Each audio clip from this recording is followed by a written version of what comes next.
Hello and welcome everyone to my channel. Welcome to this Relationship Thursday.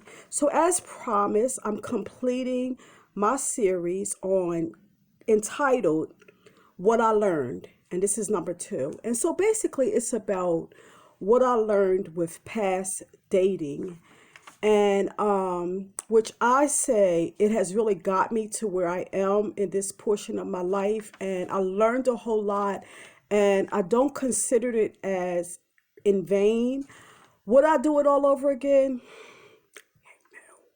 Absolutely not. I would not. If I had it to do all over it again, I would really focus on my relationship with God. I would focus basically on my education. I would focus on my psychological, social development, those things. And I would not focus on a relationship. I would wait until God would lead me that way, because it was a lot of hurt and pain that I experienced as a result of it. And sometimes some things not only affected me, but it also affected other people's lives, such as my children. And so, no, so would I do it again? No, I would not. I absolutely would not, for no reason. Okay, so for those of you who do not know, my name is Sheila Rollins, and I am the founder of H.U.L.A Ministries, Entertainment and Associates, Inc., where we support anyone desiring to overcome anything. And I must add that, like in Narcotics Anonymous and AA, Alcohol Anonymous, they don't know who their higher power is, and they choose their higher power. With Overcomers Anonymous, with H.U.L.A Ministry, our higher power is Christ, okay? And so, very aware who that is. And so basically, right now I'm trying to grow my channel. So welcome all of you that are visiting for the first time, and all of you that are returning. Welcome, welcome, welcome, everyone. And so right now I'm trying to grow the channel. So I want to solicit your help, if you would please, to share everywhere. And if you haven't already, please consider subscribing. And as you share, remember that you may be sharing with someone that is suffering in silence. So please do share and encourage subscription. Thank you so much. Thank you kindly. So, okay. So basically, when I think about like what I learned last week, I did what I learned about God. So this week I'm doing what I learned about myself. And so basically, what comes to mind is like basically like people are really, really looking at, even in their relationships, with this thing of COVID-19, it's like, it's been serious. Like the last time I looked, it was like 40,000 people who've died as a result of it. And so it's serious. And so people are really wanting to do more concrete things with their lives and being more serious about the choices that they're making in male to female relationships and in jobs and in religion and whatever it is. And so as I evaluate my experience, I'm sharing it with you. And one thing that really comes to mind is that, I was happy to, be spending some time with an older cousin who I love very dearly, to my cousin. And, I was in this somewhat of a new relationship, and I was telling her all about the guy, and she's listening and everything. And she didn't really seem that excited for me. And then finally she said this, and it just seemed like she could not hold it in anymore. And she was like, Sheila, that guy don't love you. And I was just silenced. I was heartbroken. And so I went away from her, and I wouldn't call her. I wouldn't come back around her. I would visit her. Prior to that, I would visit her, church sometimes with her, everything. And I wouldn't for a long time. And that was because that hit me, and it hit me really deeply, and it hurt me. And initially I didn't understand why. But later on, as time went by and I began to pray about it, the reason why it hurt me so bad, and why it puzzled me, and why it just took me where it took me, was because the love that I was experiencing with this new person basically was like the type of love that I was experiencing with my father, so to speak. But I wasn't having a love relationship with my father like that. I wasn't like in love with my father. It was just supposed to be just love. And so when I applied it to an in love relationship, it wasn't satisfying. And even as like applying it to a love relationship, as in a father and a daughter, it wasn't enough. And so, and I think it was because why it wasn't enough is because I think it had everything to do with the relationship with my mother and my father. And a lot of times men are either really crazy about their children because they just love children, or they're really crazy about children because they love their mother. And so while my mother said that my father really loved us, the love that I got left me wanting. And I think it was by design. And I say that because if I had gotten the love that I was supposed to get, I wouldn't be turning to Christ. I don't think that I would have turned to Christ when I did in my life had I gotten everything that I needed from God or from a male to female relationship. And so basically, why my own female relationships didn't really work was because I had a deficit for daddy, which I had projected on the male that I was involved with. And certainly with all of that deficit, it was too much for a guy, a young person my age. You know what I'm saying? And so basically I have like 20 things, about 20 things here. And if we don't get through it, I might have to make a part two. I'm gonna watch my time. So, but anyway, so basically the title of this one is, and I had to, kind of mimic this after my cousin. Basically, like, are you shrinking in love, in your love relationship in COVID-19? And then it was like, he don't love you. He don't want you. Okay, he don't love you. He don't want you. Leave him alone. Okay. And so basically I have like 20 things here and they're not in order. Okay. So I'm going to try to go through them. If I don't get through them, I have to do a number two. So, okay. So here we go. All right. I already said that I had a deficit for daddy. Okay. A deficit for love, affection, time, and attention. Okay. Which, when you have the power of all of that and you haven't gotten what you need, it comes with some hurt. It comes with some bitterness and it comes with some anger. Which really, when you get in a relationship with somebody your age, it can be a lot to handle. You know what I'm saying? So I can imagine that I could not satisfy him as well as he couldn't satisfy me because he probably had a deficit too for his daddy, because guys have deficit too. And so, however, he could never help me. I needed the healing of Jesus, okay? I couldn't look to another person to help me. So, okay. Now, so I was willing to suffer to be joined with the wrong person. And so it was like, because this love that I was giving mimic or was more of the same of what I have gotten from my original relationship, which was my relationship with my father, I got more of the same. Instead of like giving myself to somebody and getting what I felt that I deserved, I got more of the same. Neglect, okay? Abuse, pretty much. Now, number 3, I was willing to sacrifice for this person.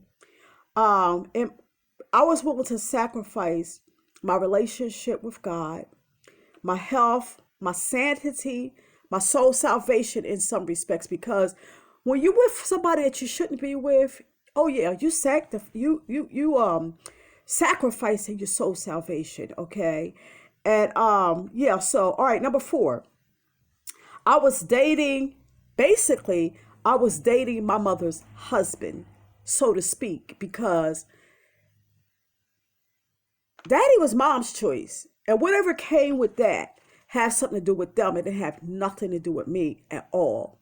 And so in the relationship, I begin to learn this, and my eyes begin to be open, and that, what I have chosen, a person that would be unavailable, and unavailable could be a lot of things. Thank God. I mean, no judgment for anybody. I never dated anybody's husband or being involved with anybody's husband, but unavailable could be emotional unavailable, on drugs, alcohol, workaholic, whatever, but unavailable. It takes a lot of turns. Okay, number 5.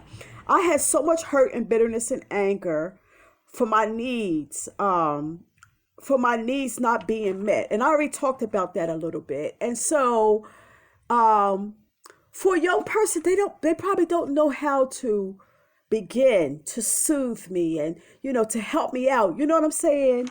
So, okay, but God helped me. Number 6, not being with an unavailable person felt like I was rejecting the example that I should be with, and that was like with my father. So, in other words, whatever my father was giving me, I felt like I had to be with the same kind of person, and that if I accepted a healthy relationship, it was like rejecting my father. Okay. But okay, y'all, listen, I was filtering this through a child's mind. Don't judge me.